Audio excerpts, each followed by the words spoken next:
Ibadah Raya GBI Wow, Minggu 8 September 2024. Firman Tuhan akan disampaikan oleh Pastor Nathanael Makaraung. Ibadah ini disertai dengan ibadah teens dan anak.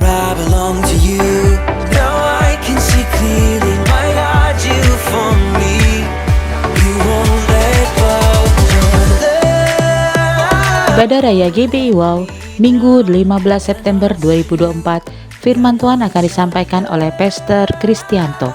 Ibadah ini disertai dengan ibadah teens dan anak.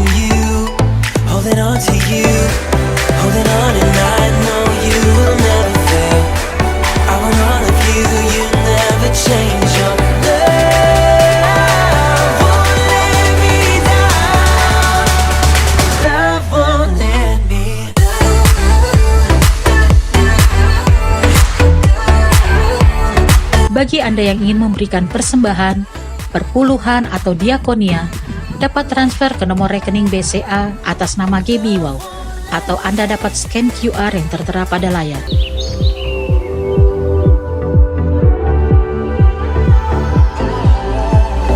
When I was searching, your love was never far.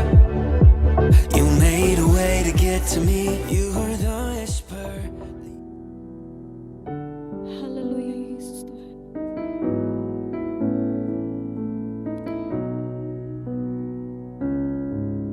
Amin. Ku masuk ruang Maha Kudus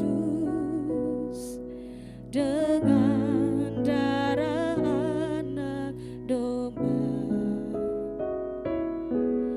Ku masuk dengan hati tulus, haleluya, menyembah yang berhak. Kami masuk ruang Maha Kudus.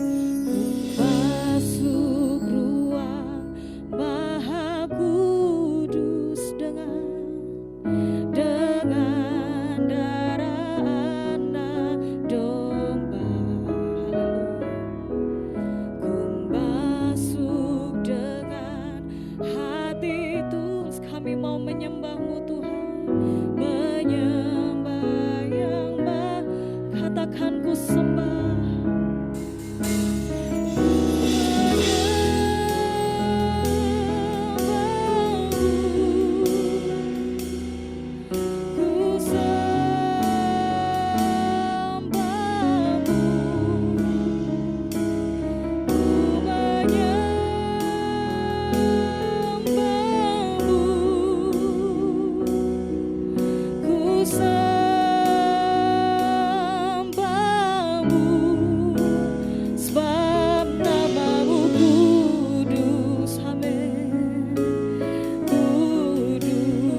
padamu Tuhan.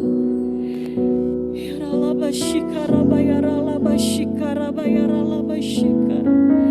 Yarabatakana moshekerere bakaralabashik. Amin, amin, amin, amin, amin, amin, amin, amin. Kami sembah Engkau Tuhan. Ku sembah, ku menyembahmu, ku menyembahmu.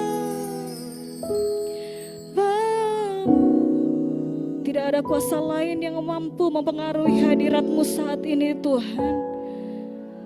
Hanya kuasa-Mu saja yang memenuhi tempat ini Tuhan. Haleluya Yesus Tuhan. Amin, amin, amin, amin, amin, amin, amin, amin. Ku sembahmu,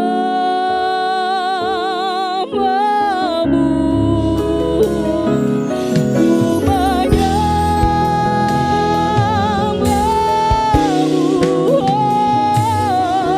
ku sembahmu, ku menyembahmu.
katakan Yahweh, come manifest yourself. Yahweh,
yang dahsyat, Engkau Allah yang termulia. Tidak ada Allah lain selain Engkau Tuhan. Dan saat ini Tuhan kami mau bersama-sama untuk meninggikan nama-Mu lebih lagi Tuhan. Hanya di dalam nama Yesus yang siap bersorak-sorai, kita sama-sama katakan amin. Haleluya, kita berikan kemuliaan bagi Allah kita. Haleluya, sama-sama kita tepuk tangan di hadapan Tuhan, amin.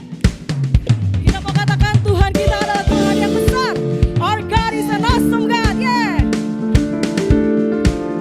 Amen. Our God,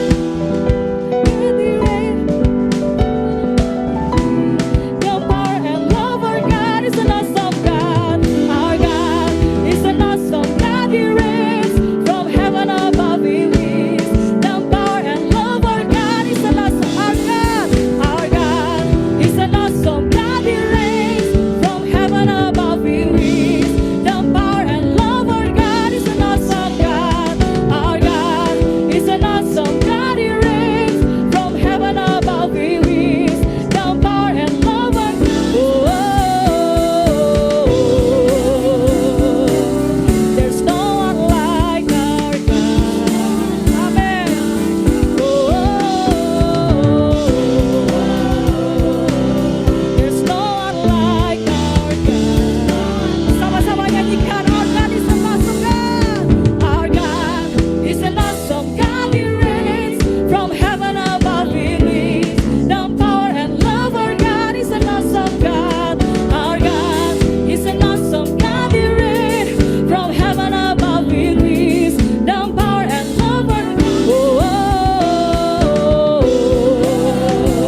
Kita mau sama-sama katakan bahwa kita adalah umat lebih dari pemenang. Amin saudara. Seberapa kita yang percaya kita adalah umat pemenang. Amin. Lambaikan tanganmu setinggi-tingginya. Haleluya.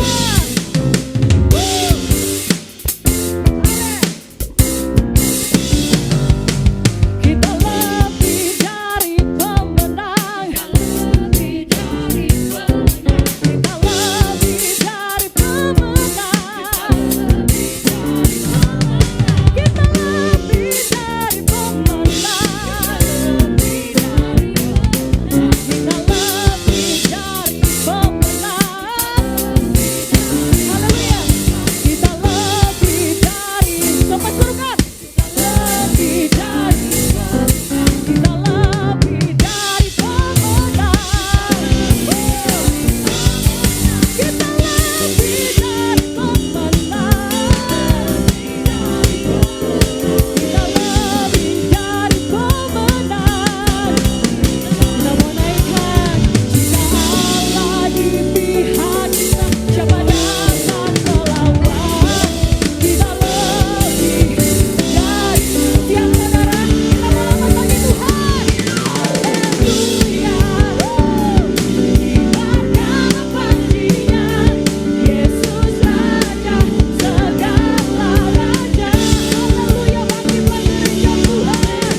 Dahsyat Tuhan, amin.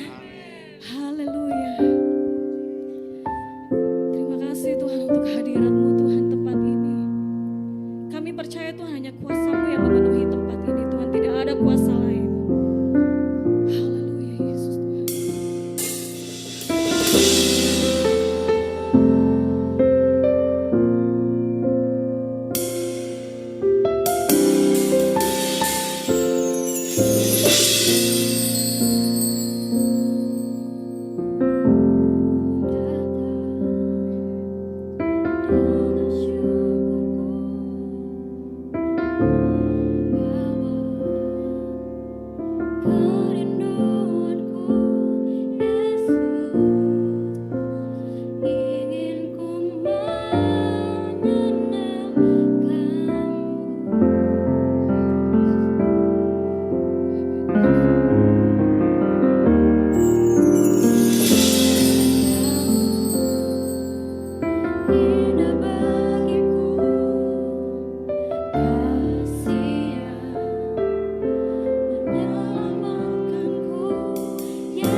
karena siapa-siapa, tapi karena ada Tuhan di tengah-tengah kami. Kami percaya kalau Engkau hadir di sini, yang lemah jadi kuat, yang sakit jadi sembuh, yang alami kekeringan disegarkan kembali. Kalau ada yang mati, imannya bangkit lagi dalam nama Yesus. Itu sebabnya Tuhan, restui pertemuan ini, berkati Tuhan. Kalau sebentar firman-Mu akan disampaikan, hamba-Mu ini hanya alat saja. Tuhan, biar Tuhan bicara lebih jelas dari suara hamba-Mu. Tuhan bicara lebih keras dari kata-kata hamba-Mu. Sehingga setiap kami yang menerima, mendengar firman-Mu, ada sesuatu di batin kami yang diperbaharui dan hidup kami berubah Tuhan. Kami mau bilang kami capek sama hidup yang lama. Kami lelah Tuhan. Bawa kami kepada hidup yang diperbaharui. Sehingga hidup kami berkenan menyenangkan hati Tuhan. Bukan sesuatu yang sifatnya agamawi, tetapi sungguh kehidupan yang dipersembahkan kepada Tuhan. Terima kasih Tuhan, terima kasih. Sampaikan isi hati-Mu. Berbicaralah kepada kami. Kami siap menerima yang terbaik dari hatinya Tuhan. Itu sebabnya dengan hati yang rendah, di dalam dan demi nama Yesus Kristus. Setiap kita yang siap terima firman Tuhan sama-sama bilang. Sekali lagi beri tepuk tangan buat kita. Baik, puji Tuhan, silakan duduk. Selamat siang, shalom. Ya, senang sekali ketemu lagi, kayaknya belum lama ya. Baru kalau nggak salah 3 atau 2 minggu yang lalu. Tapi terima kasih buat Bapak Gembala. Saya sebut dengan hormat Bapak Iwan dan Ibu Gembala juga Bu Yola yang tidak bersama dengan kita. Terima kasih buat kesempatan. Siapa yang percaya siang ini ada berkat istimewa buat kita? Wow, saudara antusias, amin. Wow. Ini buat saya ibadah istimewa, saudaraku, karena sahabat lama saya baru kali ini ketemu. Waduh, udah kita 300 tahun ya mungkin ya. Iya, oke.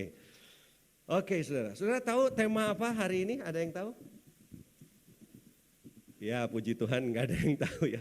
Saya dikasih tema sama Ibu Gembala, saudaraku ya.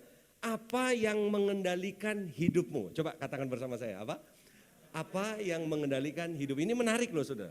Ya saya nggak tahu ini kalau nggak salah waktu beberapa minggu yang lalu saya juga menyampaikan kebenaran di tempat ini. Itu juga ada temanya saudara. Ya, jadi menurut saya gereja ini adalah gereja yang memang sistematis ya. Firman yang disampaikan itu dengan topik-topik khusus dan itu baik sekali, sangat baik. Nah, cuma saya tidak tahu kenapa saudara tidak tahu tema yang hari ini saya mau sampaikan. Jadi hari ini saya akan berbicara apa yang mengendalikan hidupmu. Tentu waktu saya dengar tema ini, kemudian saya berdoa, saya merenung, Tuhan ini bagus sekali nih. Ini tema bagus sekali. Artinya begini, saudara. Saya kemudian mengevaluasi kembali ya seberapa lama sudah saya di dalam Tuhan. Nah, saya berharap ini juga bisa apa ya? Bisa menjadi perenungan buat saudara. Coba saudara cek lagi dengan tema ini. Apa yang mengendalikan hidupmu? Nah, cek saudara berapa lama jadi Kristen? Kira-kira dalam perjalanan kekristenan saudara, perjalanan saudara bersama Tuhan, tuh apakah betul ya? Maksudnya begini, siapa yang mengendalikan hidup saudara? Ya, kalau saya tanya begini, saudara jawabnya apa? Siapa yang mengendalikan hidup saudara? Saudara jawabnya apa? Pasti saudara nggak mungkin, setan om, nggak mungkin. Pasti Tuhan. Nah, sekarang pertanyaannya, emang yang dikendalikan oleh Tuhan, ya, yang menjawab, siapa yang mengendalikan hidup saudara? Emangnya cuma saudara aja dan saya di ruangan ini? Tentu enggak kan, yang namanya orang Kristen di seluruh muka bumi, semua akan berkata, Tuhan yang mengendalikan hidup saya. Setuju enggak? Tapi pertanyaannya, banyak enggak orang Kristen yang kayak setan? Kan simple. Ya. Kalau betul, ini saya mengacu kepada langsung ke umum dulu ya. Kalau betul kekristenan itu Tuhan yang kendalikan, emang kekristenan kayak begini? Kan itu pertanyaan-pertanyaan yang menarik. Emang seperti ini kekristenan yang Tuhan mau? Ayo. Kalau emang betul dia yang mengendalikan, apa model begini suami-suami yang seperti Tuhan mau? Kan gitu kan, ya kan? Cuma karena ini bukan bicara keluarga, ya suami-suami beres, lolos. Saya juga bisa bertanya, apakah istri-istri seperti ini yang Tuhan kendalikan? Kalau betul kekristenan itu Tuhan yang mengendalikan, kenapa Oh, saya kelihatannya marah ini. Saya takut bukan Tuhan yang mengendalikan saya, ya. Kalau betul kekristenan seperti ini, kenapa banyak keluarga bercerai? Kalau betul kekristenan itu Tuhan yang mengendalikan, jadi banyak kan pertanyaannya, betul nggak saudara? Ya sedangkan saya khotbah ini paket hemat, nggak bisa panjang-panjang saudaraku ya. Kalau panjang ya saya langsung di belakang sudah ada yang, saya punya teman saudaraku, nggak peduli saudaraku. Begitu sudah lewat jamnya, di belakang kan biasa kan dulu kan ada countdown, ada timer ya. Tetap dia khotbah terus. Terus sampai panitianya bilang, dia jalan terus. Akhirnya waktu itu bukan saya yang pembicara, langsung panitia di belakang, ada di gereja lain, panitia di belakang ngubungin saya. Ini gimana Pak supaya memberhentikan pendeta di depan itu khotbahnya kok panjang sekali. Saya bilang gampang, kamu ambil amplop terus ambil gunting, gua potong lu PK lu. Dia langsung berhenti. Dia langsung berhenti ya, tentu pendeta itu ya.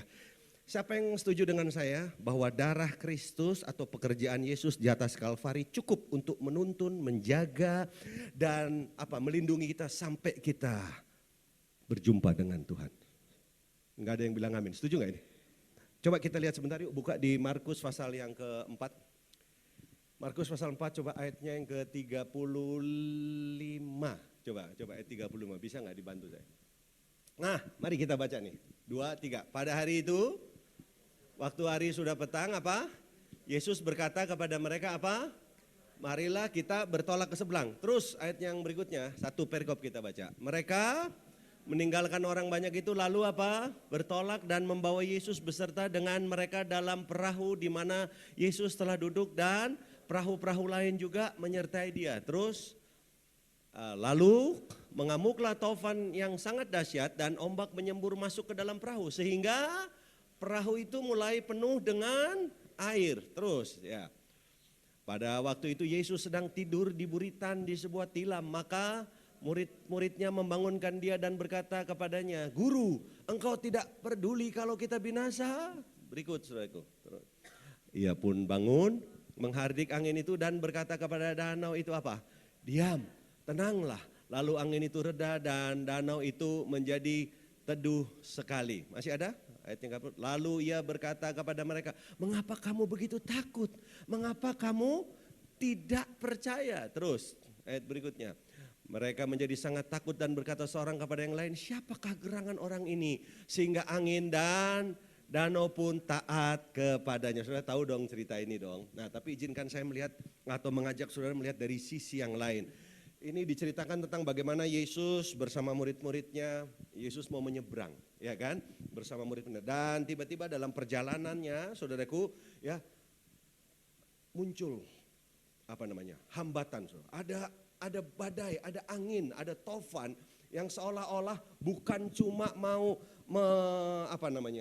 bukan cuma mau menghentikan perjalanan mereka, bukan cuma mau mengganggu perjalanan Yesus dengan murid-muridnya, tetapi saudara sependapat nggak dengan saya bahwa angin ini mau membinasakan mereka. Setuju?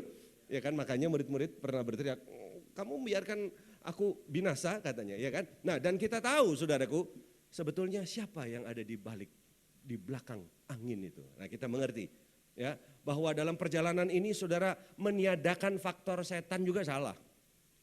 Meninggikan setan juga salah, tapi meniadakan faktor setan salah. Karena di mana ada pekerjaan Tuhan, di situ pasti ada pekerjaan iblis.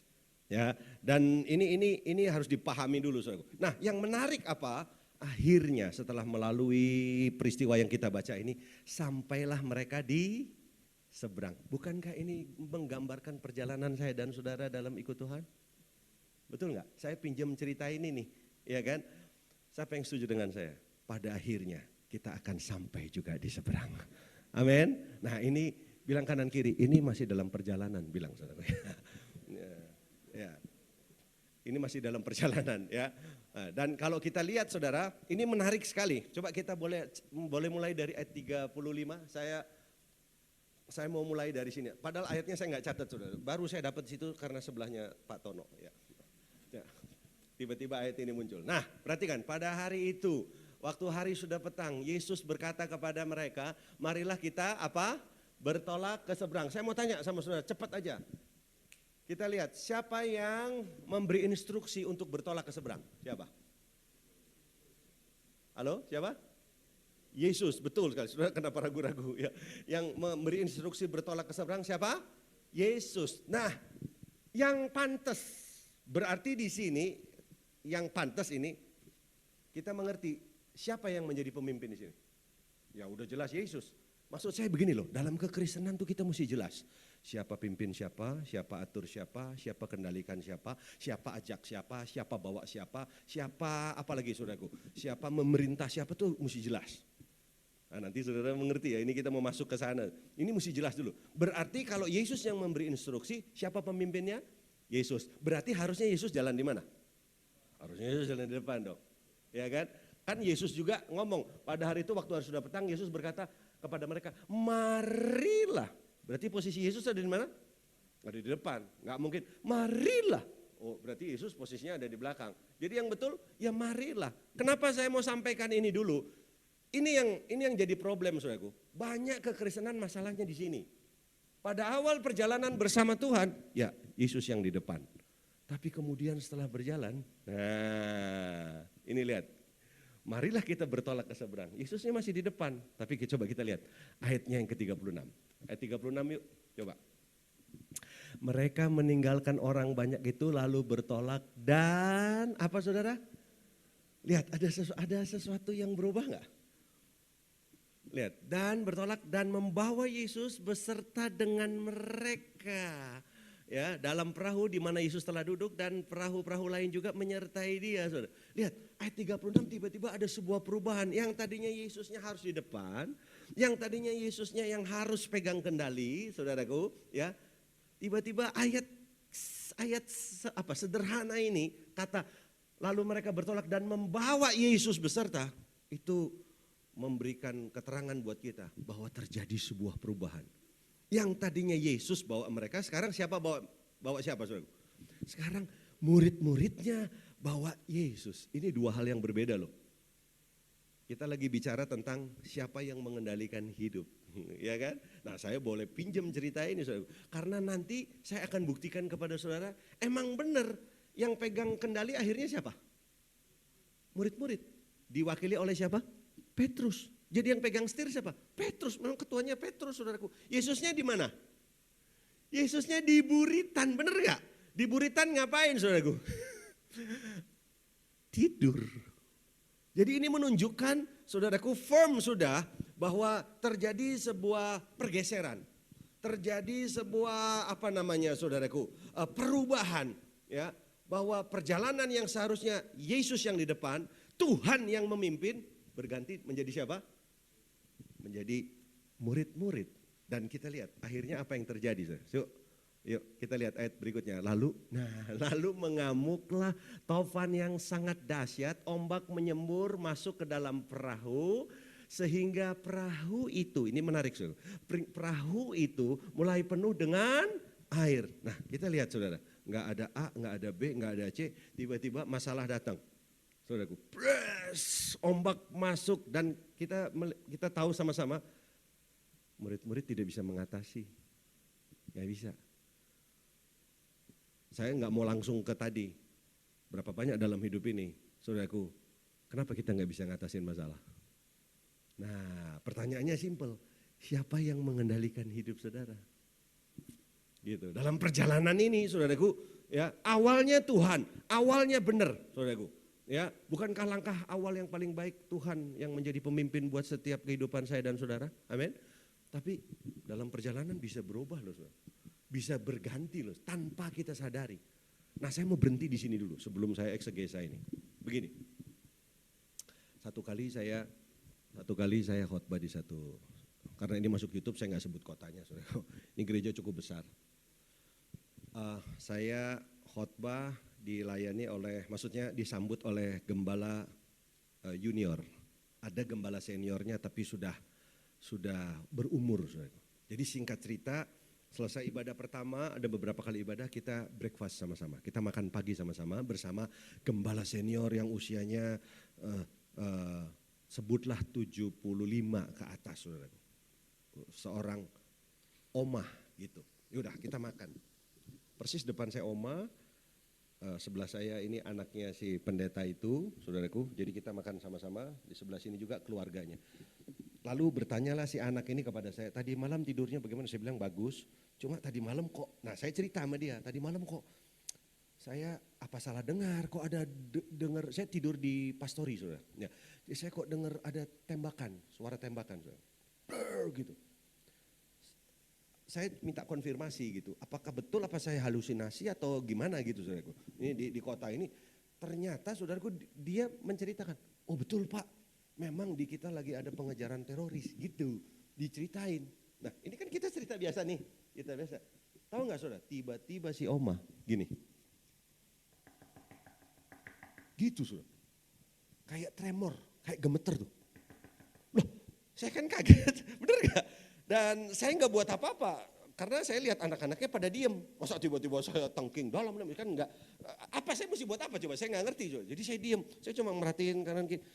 Oma tiba-tiba, saya khawatir itu piring pecah atau piring kesenggol, ini kan lagi makan. Terus tiba-tiba dia keluar dari tempat duduk, dia ke ngambil posisi di belakang ibunya, dia pijet segini, udah mah tenang mah, tenang. Saudara dapat sesuatu nggak? Ya tentu belum ya, karena saya belum cerita. Saudara. Tapi kan saya lagi bicara tentang siapa yang mengendalikan hidup seseorang. Ini gembala senior loh. Lalu saya tanya, kenapa mama? Enggak itu Pak, dia mendengar percakapan kita yang teroris. Yang ada pistol bunyi, tahu nggak Sob? Ternyata Oma ini anxiety disorder. Bisa ngerti Sob? 75 hampir 80 loh. Masa saya mesti nanya, suka berdoa nggak? Udah dibaptis nggak? Udah penuh Roh Kudus nggak kamu? Masa saya nanya begitu? Tapi kok bisa terjadi? Bisa ngerti saudaraku? Ini kan sesuatu yang simpel. Tuhan pimpin hidupmu enggak? Apakah dia yang mengendalikan hidupmu apa? Oh, masa saya konseling begitu sama Oma? Kan enggak mungkin saudaraku. Tapi ini fakta. Saya sengaja ambil contoh ini dulu yang pertama saudaraku. Bahwa yakin. Bahwa Tuhan yang pimpin hidup kita. Atau jangan-jangan kita ada di posisi murid-murid ini. Ya awalnya iya Kristen ya Tuhan lah Tuhan. Dia pimpin keluargaku, pimpin pekerjaanku, pimpin pelayananku, pimpin gerejaku. Oh ya mungkin itu pertama betul. Tapi berapa lama? Terus kemudian apa prakteknya? Bisa disalib loh. Disalib. Yesusnya jadi ketinggalan di belakang. Dia yang di depan. Gantian Yesus ikut dia. Yesus yang diperintah sama dia. Bisa jadi nggak ini dalam perjalanan kekristenan kita model kayak begini? Bisa. Makanya buat saya ini tema menarik. Tema bagus banget saudaraku. Lalu dievaluasi kembali. Yakin. Who is driven your life? Siapa yang mengendalikan diri kita itu? Siapa? Tuhan? Loh kalau Tuhan emang jadinya kayak begini. Nah kan itu kan pertanyaan awal kan kayak begitu saudaraku. Makanya kalau saudara perhatikan baik-baik di ayat berikutnya saudaraku. Lihat. Waktu terjadi masalah, saudara, Yesus ada di buritan tuh, di sebuah tilam. Mereka membangunkan Yesus. Dan kata membangunkan, lalu guru, ya, engkau tidak peduli, ini kalimatnya sebenarnya agak kasar. Dan kita ngerti kan, murid-murid kan barbar, apalagi kalau yang ngomong Petrus.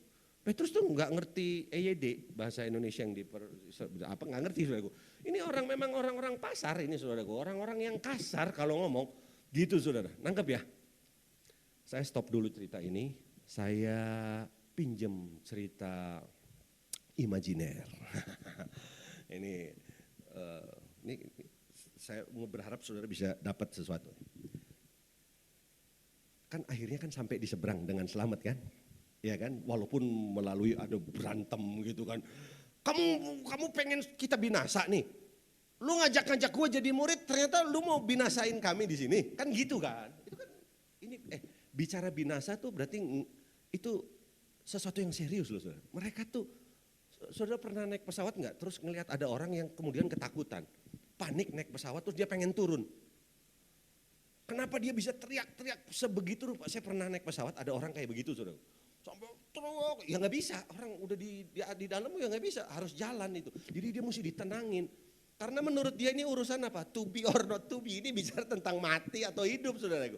Jadi ini bukan sesimpel itu yang saudara lihat. Jadi ini murid nih, ini waktu teriak, guru engkau tidak peduli kalau kita binasa. Itu serius Pak Ibu, bukan ngomongan kamu gak peduli ya.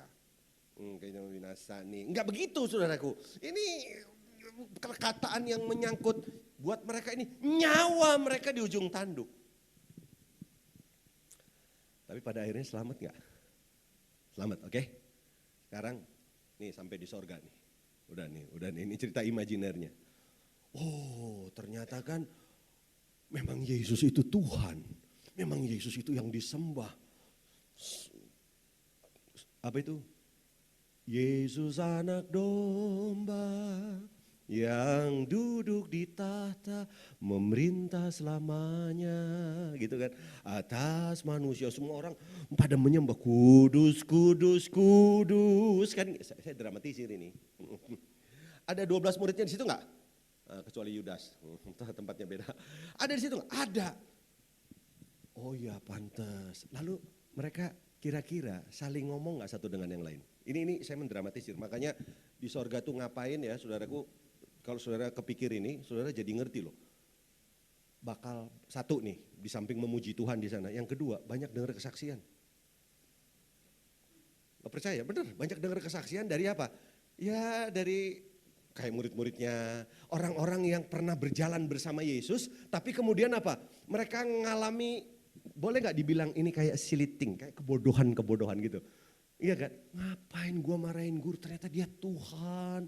Ternyata dia yang pegang kendali alam semesta. Halo, bisa ngerti gak sih? Nah, seandainya tuh hidup mereka diulang lagi. Ya udah, kita balik ya. Ini pakai kekuasaan Tuhan nih. Kita masuk lagi ke peristiwa ini.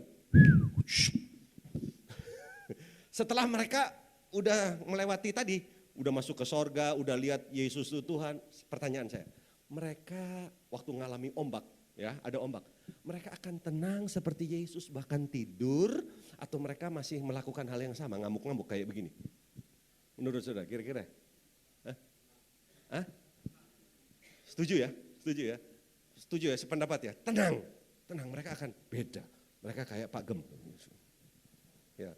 Malah kalau perlu apa? Ombak cuma segini. Lebih tinggi lagi dong. Betul nggak? Betul nggak? Cuma segini. Lagi dong.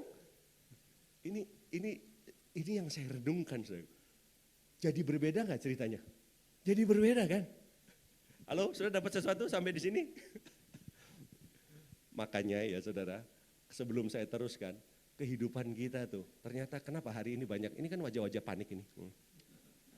Ya, wajah-wajah beberapa kena ombak. Saudaraku. Dan kenapa kita nggak bisa enjoy? Kenapa saudaraku? Karena sebenarnya jujur, nggak usah ditanya. Makanya tema ini bagus. Emang bukan Tuhan yang pimpin kita. Bukan, emang diri kita sendiri. Loh, saya nggak bilang gini, oh ada Tuhan nggak dalam diri kamu? Kan pertanyaan saya gitu, temanya juga bukan itu. Tapi persoalannya, if Jesus is not the first in your life, He is not the Lord of your life. Kalau dia bukan yang nomor satu di hidupmu, dia bukan Tuhan buat hidup saudara. Dan kalau dia bukan Tuhan, ingat kata Tuhan itu kan kurios. Kurios itu artinya apa? Pemimpin, penguasa, tunggal. Cuma satu-satunya. Wah, kalau saudara bisa pahamin ini, saudaraku, saya yakin saudara akan menjalani kehidupan di kehidupan ini dengan cara yang berbeda. Harusnya begitu. Ini nggak gampang, ini pergumulan kita semua. Kan kita, nggak semua kita kayak yang tadi cerita imajiner saya. Emang kita mau ke sorga duluan? Masalahnya kalau udah sampai sana kan nggak ada yang balik lagi sini. Nggak ada, saudara. Sampai sana ya sudah, bye, selesai, saudaraku. Ya, nah makanya banyak orang tanya sama saya begini, di sorga tuh ngapain sih om? Ada yang nanya gitu. Kalau muji Tuhan terus apa nggak capek? Satu, memuji Tuhan. Kedua, kesaksian, saya bilang. Ya. Ketiga, nah ini orang-orang model kayak kamu itu dimuridkan di sana. Loh, saudara tahu nggak? Yesus pernah bilang apa? Sama murid-muridnya kasih perumpamaan. Ada 5 gadis bijaksana, ada 5 gadis bodoh. Menurut saudara, saya mau tanya, yang bodoh masuk neraka? Oh nggak terima kan? Nggak terima. Ya enggak masuk neraka. Tapi memang ini representasi ada 5 gadis model kekristenan yang bijaksana. Tapi ada 5 gadis model kekristenan yang bodoh. Emang iya. Yang bodoh masuk surga juga enggak? Masuk surga juga. Nah mungkin ini yang nanti di 1000 tahun damai akan ditatar sama orang yang pinter.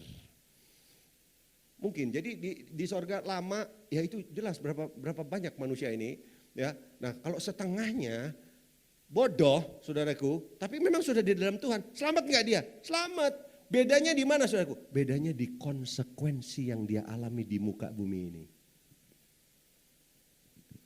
Bisa dapat ya? Kan tadi saya bilang, ada nggak orang Kristen ngaco hari ini? Oh, saya tunjukin ayatnya ini. Saya juga udah mulai emosi, lihat saudara ya. Coba kita lihat. Lihat, Efesus pasal 4 ayat 17. Lihat saudaraku, Efesus 4 ayat 17. Kenapa ada ayat ini? Efesus 4 ayat 17. Sama-sama yuk, 2, 3. Sebab itu, kukatakan dan kutegaskan ini kepadamu di dalam Tuhan. Jangan hidup lagi sama seperti orang-orang yang tidak mengenal Allah dengan pikiran yang sia-sia. Nah, jadi kalau kita lihat saudaraku, kenapa nasihatnya jangan? Karena bisa jadi kita sudah di dalam Tuhan, tadi harusnya Tuhan yang ada di depan, kita yang di depan, kita yang memimpin, kita yang bawa diri sendiri, kita yang mengendalikan diri kita sendiri. Akhirnya apa saudaraku? Tetap masuk surga enggak ini? Tetap. Tapi kan saudara udah dapat tuh bocoran tuh, nanti di surga ngapain? Nah yang begini dimuridkan nanti di sana saudaraku. Ya. Nah kira-kira apa perbedaannya? Konsekuensinya. Kenapa hari ini ada orang-orang Kristen yang ngalami kesusahan yang gak perlu. Bahagia jauh dari keluarganya. Ya, pernah ketemu gak sama orang Kristen yang moody? Perasaannya, lagunya favoritnya feeling. Nothing more than feeling. Siapa yang jadi Tuhan buat dirinya dia? Perasaannya. Pernah lihat orang yang moodnya itu up and down? Siapa di antara saudara yang setiap bangun pagi moodnya selalu nggak pernah enak, ya selalu nggak ada sukacita. Kenapa tuh? Ya jelas, karena saudara nggak belajar untuk masuk di sini. Pertanyakan, siapa yang mengendalikan hidup saudara? Nah, cerita tentang kendali ini, Pak Gembala, saya bisa sampein 5 session. Terlalu banyak. Dan saya mesti putuskan di kebaktian yang sebentar ini, apa yang kira-kira sudah pulang, sudah bawa sesuatu gitu. Mari, saya tutup aja di 1 Tesalonika 5 ayat 23. Nah, saya berharap sudah dapat kuncinya. Coba kita lihat. 1 Tesalonika 5 ayat 23, yuk. Sama-sama ya, kita baca sama-sama. 2, 3, semoga Allah damai sejahtera menguduskan kamu seluruhnya dan semoga roh, jiwa dan tubuhmu terpelihara Perhatikan, ini ada diksi yang penting di sini. Tapi sebelumnya saya mau masuk dulu bahwa Paulus membagi manusia itu seringkali dia membaginya dengan cara dikotomi, dibagi 2. Ada manusia batin, ada manusia rohani, ada manusia duniawi gitu kan. Ada tubuh rohani, ada tubuh jasmani. Tapi di ayat ini dia membaginya secara trikotomi. Manusia itu dibagi 3. Yang pertama apa? Jadi esensi manusia itu the living spirit, the living soul, the living flesh. Roh, jiwa, tubuh. Jadi kita itu esensinya makhluk apa? Makhluk roh. Yang dibungkus oleh apa? Jiwa. Yang berdiam di mana? Di tubuh ini. Jadi waktu nanti saudara masuk ke San Diego itu, saudaraku, ya, itu yang berangkat apanya? Tubuh saudaraku. Tapi rohnya saudara tetap hidup. Karena sekali Tuhan menciptakan manusia, esensinya adalah roh. Roh itu tidak bisa mati. Roh tidak akan mati. Jadi roh itu sifatnya kekal. Yang akan mati itu ini tubuh. Kembali kepada apa? Tanah. Nah, kenapa saya mesti terangkan itu pelan-pelan saudaraku? Karena saya mau kasih tahu ternyata problemnya hidup manusia ini saudaraku harusnya itu dipimpin oleh Tuhan tadi itu 3-tiganya. Roh kita dipimpin Tuhan, terus apa lagi? Jiwa kita dipimpin Tuhan, apa lagi? Tubuh kita dipimpin Tuhan. Yang setuju katakan amin dulu. Saya kasih contoh satu aja ya, satu supaya saudara terbuka. Tadi belum ada contohnya. Coba kita lihat, nanti balik ke sini. Nanti kembali ke sini ya. Lukas pasal 9, coba lihat. Lukas pasal 9, saudara boleh temukan di ayat 46 kah coba. Lukas pasal 9, ayat 54 apa? Coba.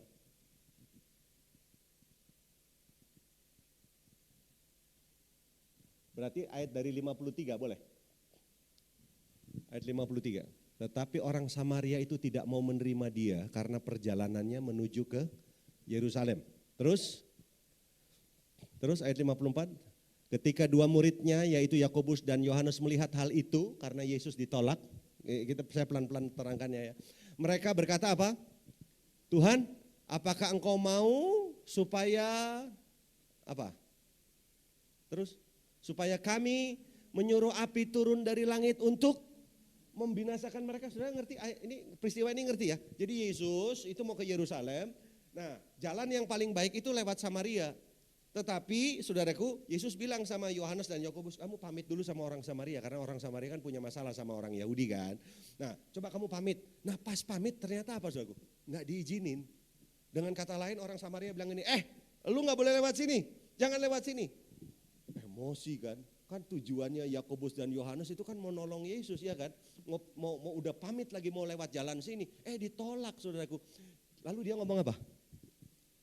Tadi ayat tadi, apakah kamu mau supaya kami menyuruh apa? Api turun dari langit, dengan kata lain apa saudaraku? Bakar, binasakan mereka, bakar. Jadi sebenarnya saudara nggak usah bingung ya kalau hari ini ada orang teriak bakar, bakar. Itu kayaknya niru dari murid Yesus. Ya nggak usah salahin saudaraku, murid Yesus juga begini. Terima dulu. Lihat, terus apa? Akhirnya apa? Yesus bilang apa saudaraku? Yesus seneng nggak dibela sama muridnya ini? Lihat, Yesus bilang apa? Akan tetapi ia berpaling dan menegur mereka, lalu apa? Lalu mereka pergi ke desa yang lain. Kelihatannya ya, masalah kata-kata daripada Yakobus dan Yohanes ini kelihatannya tidak diurus dengan benar. Saudara ngerti maksud saya? Saya mau tanya, saudaraku, menurut saudara Yesus urus nggak itu perkataan? Kelihatannya enggak, sebab apa? Cuma tegur. Lihat ayat yang ke-55. 55. Akan tetapi ia berpaling dan menegur mereka. Kira-kira negornya gimana, Pak? Kira-kira, ini saya kayaknya kalau enggak turun, saudara. Kira-kira tegurannya apa kira-kira? Negornya gimana? Waktu itu bakar mereka, terus Yesus kan menegur nih. Kira-kira negornya gimana? Oh gitu ya. Oh kamu mau bakar ya? Kamu nggak suka ya? Gitu ya? Terus ya udah deh kita pergi ke kota lain yuk. Ayo kan gitu kan? Ya kira-kira negornya gimana? Nah ini dengar ya. Ternyata Yesus serius. Saudara nggak lihat serius kata menegur ini karena pakai bahasa Indonesia. Coba boleh nggak dari King James Version? Bisa dibantu saya? Nah lihat di King James Version dia nulis apa? Di situ beda kalimatnya. But he turned and rebuked them and said apa? Ye know not what manner of spirit you are of. Dengan kata lain Yesus ngomong apa? Coba ulangi lagi Petrus, Yakobus kamu ngomong apa tadi? Ngerti gak? Yakobus, Yohanes kamu ngomong apa? Ngomong apa? Suruh bakar, turun api dari langit. Hey! Nah gitu ini kalau hey itu rebuke, hey! Coba ulang. Kalau orang Manado ini, kalau Yesus nih baru pulang dari Langowan, jangan ulang lagi apa bicara apa tadi? Suruh bakar, begitu suruh. Itu kalau dari Langowan, saudaraku. Nggak ada mau bakar pada orang ini. Nah ini di bahasa Inggrisnya dia bilang apa? Sikap kamu itu dari roh macam apa? Halo? Dari spirit apa? Dapat sesuatu enggak, saudaraku? Berarti tidak ada perkataan netral. Tidak ada keputusan netral. Tidak ada sesuatu yang saudara lakukan itu netral tanpa inklinasi. Enggak ada. Pasti ada sesuatu di belakang itu yang mengendalikan saudara. Dan ini disebut apa? Spirit. Ini bukan sok-sok ngeroh ini, enggak. Iya. Jadi kayak saudara nih, dengerin saya nih. Ini spirit ini. Nah, kebanyakan ini ngantuk. Ini spirit juga ini. Artinya tidak ada yang netral, saudara. Tidak ada. Pasti ada sesuatu di belakangnya. Saudara dapat sesuatu enggak di sini?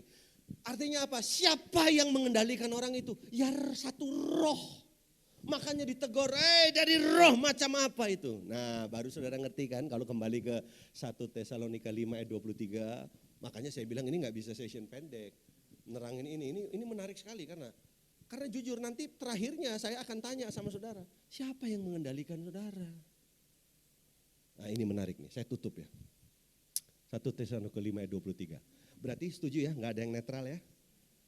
Saudara ada di sini juga pasti ada yang mengendalikan.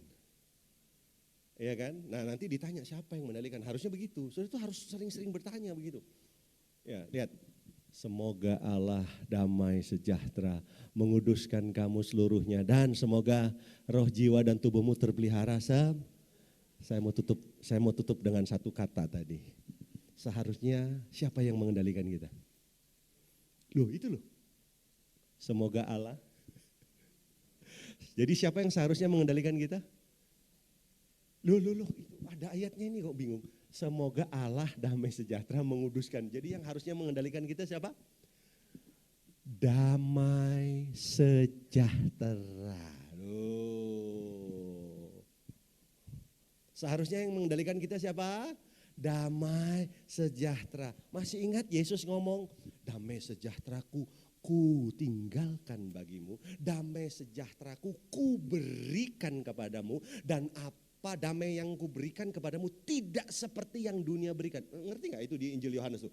Ini kalau baca ayatnya lagi kan tambah lama lagi nih saudara. Tapi saudara nangkap itu setara dengan legacy. Legacy, ada warisan yang diberikan. Berarti saudara tahu gak itu Yesus besoknya mau disalib tuh. Tapi hari itu dia bisa apa? Dia bisa mengatakan damai sejahteraku. Berarti siapa yang mengendalikan Yesus selama ini? Damai sejahtera. Pertanyaan saya, siapa yang mengendalikan saudara? Nah damai sejahtera tuh bukan sekedar damai, bukan begitu. Oh, itu ada sesinya lagi. Nah itu makanya saya bilang ini paket hemat. Jadi kalau mau lengkap tolong undang saya lagi. Gitu aja sih. Itu simple aja saudaraku. Ya karena begini saudaraku. Saya yakin banyak dari kita tidak dikendalikan oleh damai sejahtera. Firman Tuhan bilang apa? Kerajaan Allah itu bukan soal makan dan minum. Tapi apa? Righteousness, peace, and joy in the Holy Ghost. Siapa yang kendaliin saudara? Ada kebenaran yang mengendalikan? Ada sukacita, ada damai sejahtera. Hidup di dunia ini gak panjang. Kenapa kok up and down terus? Kenapa kok dikalahkan terus sama perasaanmu? Kenapa kok dikalahkan sama maaf, apalagi sama cinta? Alah, apa itu? Kenapa dikalahkan sama hubungan-hubungan? Kenapa dikalahkan oleh perkataan orang? Semua perkataan orang semua didengar, tidak semua peperangan harus dilayani. Lalu kehidupan ini kok urusan sama perkataan orang terus tuh bagaimana? Perkataan Alkitab saudara abaikan. Bahkan ada ibu pendeta sampai gemeter dengerin saya cerita tentang ada pistol yang bunyi. Dia sampai tremor loh. Hamba Tuhan loh saudara, bagaimana ini? Kenapa enggak ada damai sejahtera yang memerintah atas hidupnya? Saudara ngerti enggak sih? Ini kan saya udah mulai emosi, tapi kan saya bilang damai sejahtera turun. Jadi enggak jadi lagi saudara. Nah tolong damai sejahtera itu harus melekat di dalam diri kita. Menguduskan roh, jiwa dan tubuh kita. Benar. Saya terberkati sama tema ini. Karena saya tahu isinya. Oh iya. Nah, saya tutup aja dengan satu ayat selesai ya. Yuk kita lihat. Saya akan ajak saudara coba temukan ayat terakhir ini. Coba kita lihat saudara.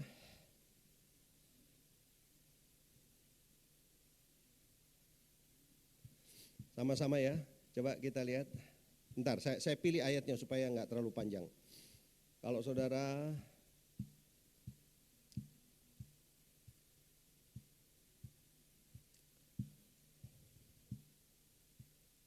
Roma 16, coba ayat 20.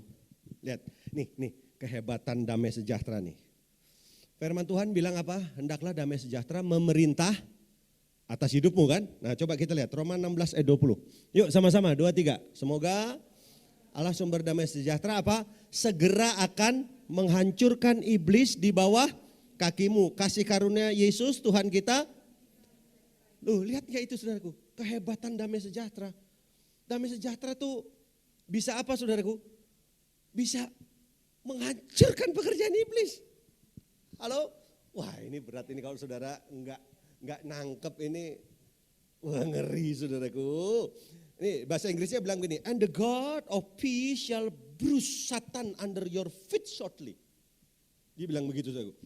The grace of our Lord Jesus Christ be with you. Amen. Jadi ini menarik sekali. Dia bilang, and the God of peace shall bruise Satan. Jadi pekerjaan setan, kan setuju ya, yang bikin kacau hidup kita kan setan kan. Yang membuat angin waktu Yesus lagi jalan siapa? Setan kan. Tapi kenapa Yesus bisa menang dalam serangan itu? Malah tidur. Kenapa? Karena tidurnya Yesus ngancurin pekerjaan setan. Waduh, itu berat itu. Makanya semakin saudara panik, semakin setannya senang. Wah, kena lu. Ngerti ya? Semakin saudara be peace. Setan bingung. Loh, ini saya serang tapi kok damai terus ini. Ini ada apa ini? Wah, itu dia kelabakan saudara. Makanya saya menduga ya Pak Iwan, produk yang akan menarik hati orang akhirnya mau jadi anak Tuhan, mau jadi Kristen, bukan musiknya yang bagus. Bukan, ya puji Tuhan punya musik bagus, punya tempat bagus, oke. Tapi ini produk, saya curiga jangan-jangan peace, damai sejahtera. Kalau saudara ketemu orang lalu orang bilang, kamu kok saya sangat gak damai padahal duit saya banyak, kamu kok duitnya gak sebanyak saya tapi kok penuh damai ya. Terus dia bilang, apa rahasianya? Wah, boleh gak saya ikut ke gerejamu? Gitu. Saya curiga peace ini produk yang akan membawa jiwa-jiwa datang kepada Tuhan. Nah, bayangkan kalau orang setiap ketemu saudara, wah saya sudah stres ketemu kamu tambah stres. Wah gak usah, udah tolong jangan ketemu, jangan ada di depan batang hidung saya lagi. Karena apa? Gak ada damai sejahtera. Padahal damai sejahtera itu yang apa? Yang menghancurkan pekerjaan iblis. Amin. Siapa yang kendalikan hidupmu? Nah, saudara udah ngerti. Harusnya siapa? Damai sejahtera. Karena saudara sudah amin, layar ditutup. Tuhan Yesus memberkati. Udah. Yuk, tunduk kepala, renungkan 1-2 menit, saudaraku. Yuk, coba dicek lagi yuk. Berapa banyak, maaf, hamba Tuhan sekalipun, kok bisa anxiety disorder? Gimana coba? Bagaimana banyak rumah tangga Kristen akhirnya divorce. Kenapa? Mana nggak ada damai sejahtera itu di situ. Kenapa pengusaha Kristen sekarang nggak beda sama orang dunia cara berusahanya? Kenapa? Dia nggak punya shalom, dia nggak punya peace, dia nggak punya damai sejahtera. Dia nggak dikendalikan oleh damai sejahtera. Hari ini ada yang dokter bilang sakitmu cukup serius loh. Nah, saudara pilih mana? Pegang ngomongannya dokter atau pegang ngomongannya firman Tuhan? Bukan meniadakan kenyataan, bukan. Tapi tidak dikendalikan oleh perkataan manusia. Bisa nggak? Be peace.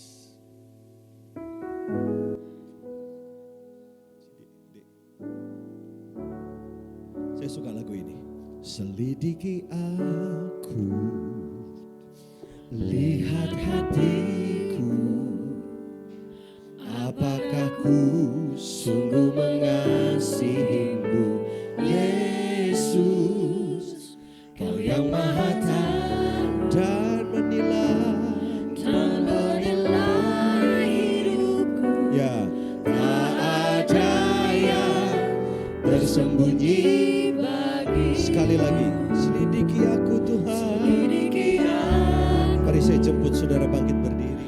Lihat hatimu, ya Tuhan, apakah ku sungguh mengasihimu, Yesus. Katakan, Kau yang Maha Tahu dan menilai hidupku. Ya, tak ada yang tersembunyi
damai sejahtera-Mu Tuhan untuk terus mengendalikan kehidupan kami.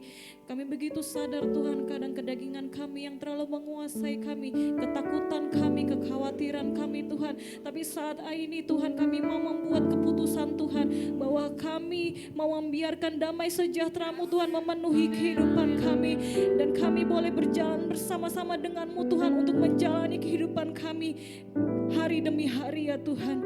Terima kasih Tuhan, berkati hamba-Mu Tuhan yang sudah menyampaikan firman-Mu Tuhan. Engkau berkati pelayanan hamba-Mu Tuhan, dimanapun hamba-Mu berada, keluarganya, pekerjaannya. Terus Tuhan, urapan-Mu memenuhi kehidupan hamba-Mu. Terima kasih ya Bapa, terima kasih Tuhan Yesus. Tiba saatnya Tuhan, kami akan memberikan persembahan kami yang terbaik Tuhan. Berkati juga kami akan mengembalikan persepuluhan Tuhan, Engkau berkati. Dan saat ini Tuhan, kami siap memberi di dalam nama Tuhan Yesus. Haleluya, amin. Puji Tuhan, saudara silakan duduk. Sementara persembahan dijalankan, kita akan menyaksikan pengumuman dari multimedia.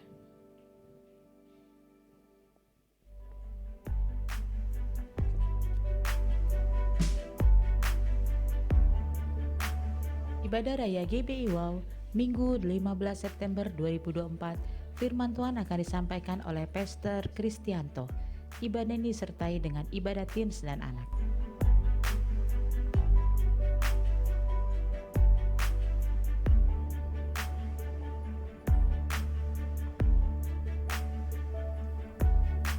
It is my joy to sing of the one who died for me. Bagi Anda yang ingin memberikan persembahan, perpuluhan atau diakonia, dapat transfer ke nomor rekening BCA atas nama GBI Wow, atau Anda dapat scan QR yang tertera pada layar. Who paid it all? Only Jesus.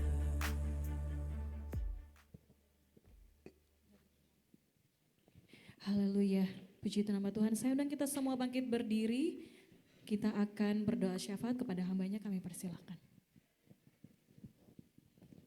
Mari Bapak Ibu Saudara terkasih, kita doa syafaat. Bapa di surga, kami bersyukur Tuhan buat siang hari ini Tuhan.